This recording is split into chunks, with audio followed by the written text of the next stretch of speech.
Chuck Watch. You want to go to hell with me?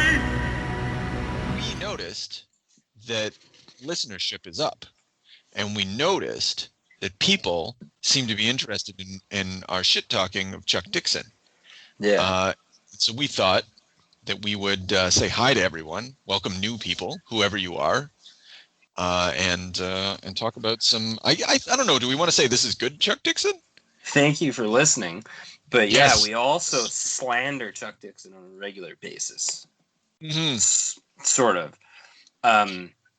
He it's just like somebody that we just, we love to hate. Hate to love. Yeah, that's maybe more it. We hate to love him. Because, he's lovable. So we did G.I. Joe Special Missions, Volume 1, with Chuck and Paul Gulacy, veteran of the industry. I saw his work way back in, that Detective Zinc book? Yeah. Don McGregor, the writer, him and Paul Gulacy did a graphic novel, as they were called back then, before that, called Saber. So Paul's been in the game for a long time. He was doing stuff on Vampirella and Eerie magazine and working for Warren Publishing, and usually written with Doug Mensch. Anyway, so he's this work that we see from him in this book looks a lot more like John McCrae, but that is not. He's more of a what's that Butch Geist guy? Do you know who I'm talking about? No. Oh, okay. Well, he's usually got more of a photorealistic style. I was gonna say this. Well, I think that the way that the art came across in this particular book was the I think the coloring and the inking kind of popped at a little more cartoon style. Than that, I could see that his pencils weren't leaning, in that direction based on like his combat and his kind of rated R action. But you could see from whatever choice was made with the inking and coloring that they try to sort of shove it into a little more of a cartoony look, which was okay. I don't have any problem with that. And I know that's kind of a G.I. Joe aesthetic, right? Yeah. Actually, hearing you say, I did not pick up on that. I wouldn't have thought to. I don't want to say blame the inker, because you're right. I think it's good art. I think it's great. Yeah, I was really. That's one of the reasons I was happy to read it, and to dive in, because I was like, wow, man, Chuck and Gulacy, man, that's going to be. I don't know what they're going to do, but it's going to be good. Yeah. So this special mission story, I guess Scarlet leads a Black Ops team, and she has to match wits with the Baroness. Yeah. Which also, and this is just another dig on Chuck, usual stuff. Very un-Chuck to make a dual strong feminine character lead. Really actually like stepped over all the men in the story, and they any male in this story played second class fiddle here. Mm-hmm. That's not really a figure of speech. It's a second class. No, it's not even second fiddle. It's like trash fiddle. That's even fucking worse. It's like a second. Like, I don't even know where you'd get that. Yeah, no. You know what I meant. Used fiddles. Okay, so and I'm not putting you on the spot saying this, but Chuck is actually pretty good at this, and his career has a lot of it. We just haven't spent time with it, because we read like Catwoman, right? His Catwoman shit, and that just came off as rude, and Catwoman was kind of fucking useless. But Chuck likes to write women. I mean, he wrote Birds of Prey for God, I don't know, 40 issues, something like that. Like he. And do you know what the Birds of Prey story is for DC? Do you know with the team? Well, yeah, I know kind of like loosely of the team. Okay, all right. And then early in his career working for Eclipse, he wrote a series called Valkyrie, which had some art from Paul Gulacy, if I remember correctly. I think they worked together in that time, and he also had anyway. So he's got a lot. It's something that he can do. I mean, Chuck's got a lot of strengths, and like he's a fucking piece of shit, but he's got a lot of strengths, and this is one of them. Yeah, it was a cool story, and seeing like the it was also like there was a lot of great look. Okay, admittedly, when it opened, and they literally had I'm not sure where the location was. I wasn't paying attention. It was somewhere in the Middle East. Oh yeah, Libya. Yeah, and there was an explosion. One of the Joes did a grenade launcher, and literally, I believe a turban and a sandal went flying through the air. Yeah. So, and then I was like, "Oh, Chuck, man, you're gonna do this? You're up to your old fucking tricks again." And then he kind of dropped that. That was just like sort of a, an offhand location to start the mission and introduce us to the Joes. But I like, it's very, it's heartwarming to know that Chuck still feels that way about the Middle East, no matter what story he writes. I think that, I think it's, I'm gonna agree with you. But I don't think it's necessarily Chuck. I think think back to Frank Miller, and I think we mentioned Chuck when we did Superman Year One, when Superman boards that pirate ship and just these really nondescript and heavily turbaned and wrapped up, clearly like iconographically meant to be capital Muslim terrorists. Right. I think that's just ubiquitous in comics, and you know what? I guess it's a date range too, right? Like, I mean, who's villainized for the last 2 decades by the United States of America? Right? Yeah. Muslim terrorists, basically. So if we're going to make something, a bad, like just sort of in like, just sort of like a general bad guy that the military is going to have ops missions against. I mean, if you go back a little farther, it was Russians all the time. All the fucking time. Go back a little farther than that, it was Japanese, whatever. So it's, I mean, there's always somebody that the United States is militarizing against, and that's what your pop culture will drive any kind of like military book toward. So maybe, especially G.I. Joe, which is meant to be, these guys are a special missions team. I don't know. I can hear that guy talking from the 80s cartoon in my head. Yo, Joe. Yeah. What was it? I will say there is one moment. So fine. That's offensive when the people that they're fighting are are just stereotypical depictions of the hated adversary or whatever. But yeah, I mean, he didn't have to be wearing sandals. I guess that's true. I don't know. Have you been to Libya? Maybe he did his research. Fuck. Yeah. I know. I guess it's like some little. There's guys in like a little old pickup truck with sandals and AK-47s they got from the Russians. It's fine. Right. What struck me as, so that's baseline offensive. Let's just say that's okay. All right. That's what you're gonna get in a militarized book in Western comics, especially if you hire Chuck Dixon.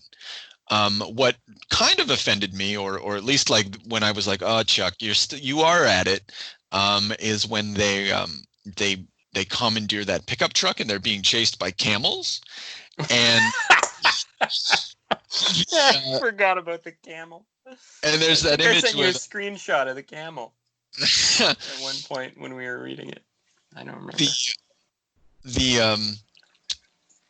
Anyway, the pilot that's watching it, he's got this wry smile on his face. Like, it's obviously meant to be like, look how fucking comedic and pathetic this is. Load him up on the plane. Let's get out of here. And maybe you didn't need to do that. Like that's more of a choice more of a conscious choice than an unconscious choice. Yeah, that takes that takes panels too. Yeah, yeah, exactly. That's what I mean. Like it's not. You gave me a 2-page spread to twist the knife. Yeah.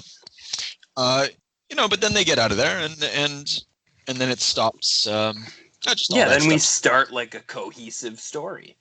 Yeah. Where the Baroness is sort of a rogue against the Cobra. Seems like Cobra Commander's back in charge. I don't have any backstory on this, but I know the characters well. Yeah. Is that Serpentor is trying to win Cobra Commander's favor, and sort of so is Baroness, even though she's running sort of a solo op. And he always refers back to Globulus again.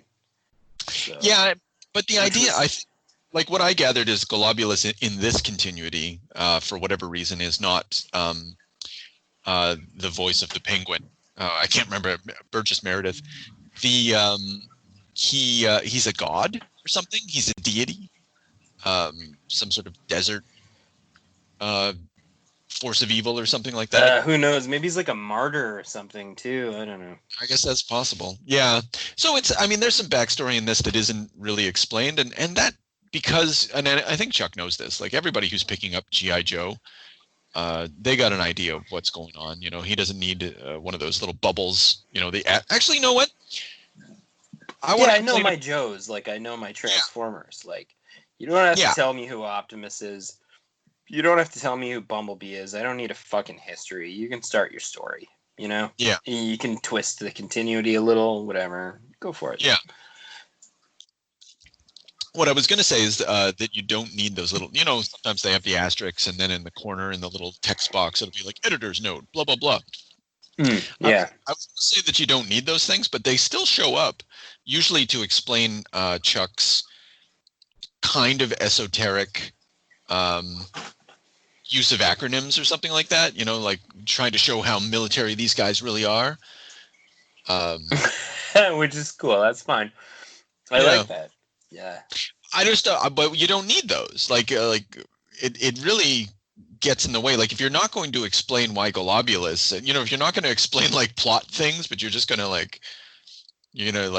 really hold people's hands about the use of OA and Siri and that sort of thing. It's an interesting choice. Do you think you need to be? I'm questioning like how nerdy you and I actually are, by hands down, shamelessly talking about Globulus. You know how obscure that is? Yeah, it is. Yeah, because like the readership of this comic is probably quite small. I mean, like in the grand scheme of things, 50,000 people, 100 at most. I don't think it made it past issue 6, so I mean that tells you something. Which is weird because this was actually like a really good send off. A lot of cool locations. Yeah. Chuck got to do is he loves sea voyages and shit like that. He loves pirates, and you could really feel that in this story. It was him trying to do danger on the high seas, piracy story with the Joes.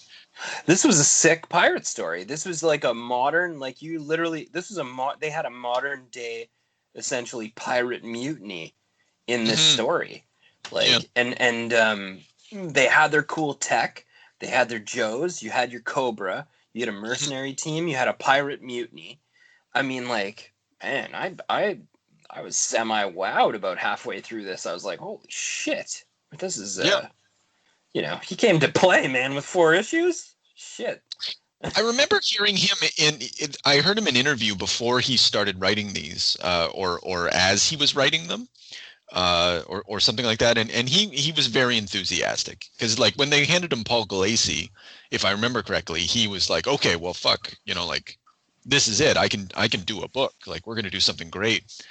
And I'm gonna say this was great for a G.I. Joe book written by Chuck Dixon.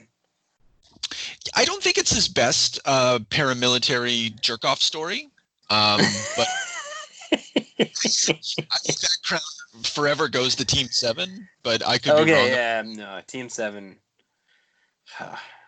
Yeah, but I don't know. I feel romance whenever somebody says Team 7.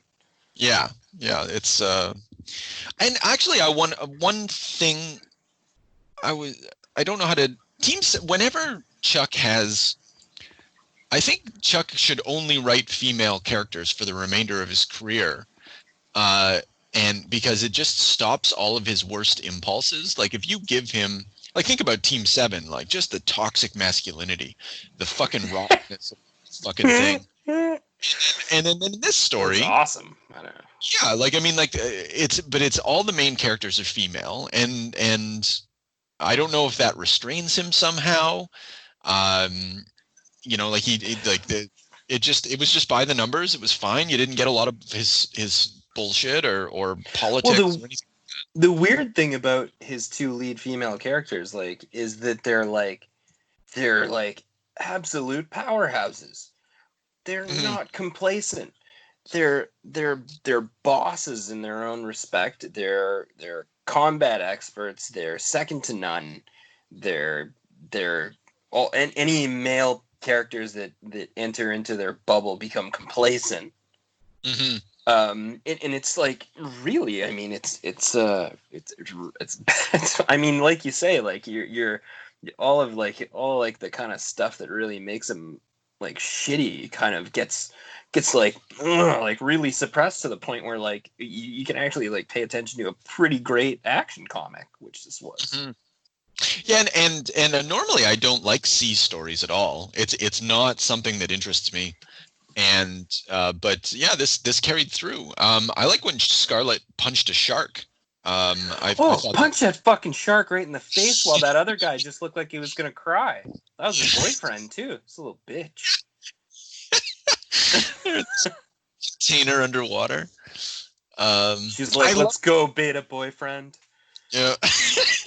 That shark, motherfucker. They have sensitive snouts, and you know what? I fucking researched that somehow. About shark. Yeah, I'm pretty sure that's actually a thing from like, whatever random Shark Week episode I watched one time. I see. So maybe when I say research, I should be a little more circumspect. Keep it loose. Yeah, keep it loose. And there was like for his homework. So yeah, I mean, like the nitrogen poisoning from being at like low depths and stuff. Those are like really cool little details that brought like a lot of tension to the story. I don't know, man, and this artwork was just stunning. Like, and what was the artist's name again? Sorry, Paul Gulacy. Yeah, Paul Gulacy. He also like really gives some great perspective. Like it's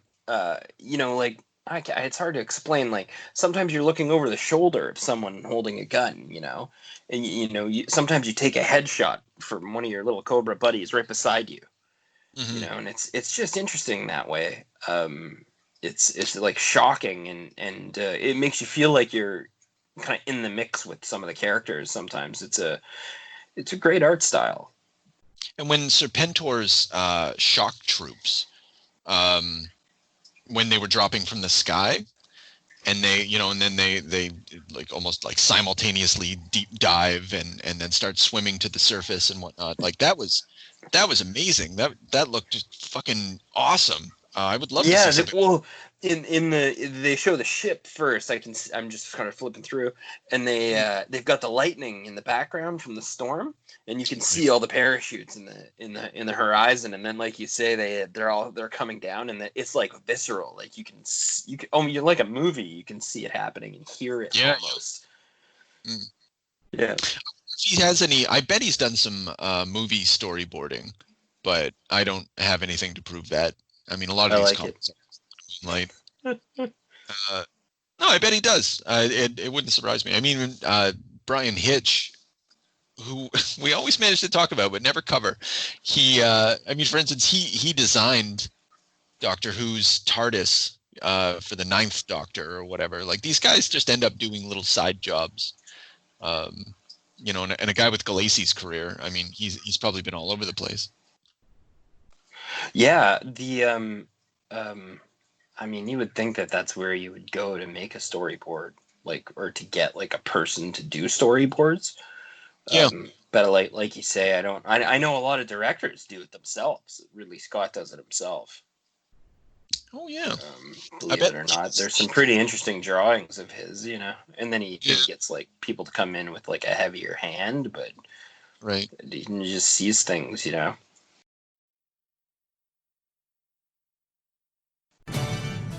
Now, all we need is a little energon and a lot of luck.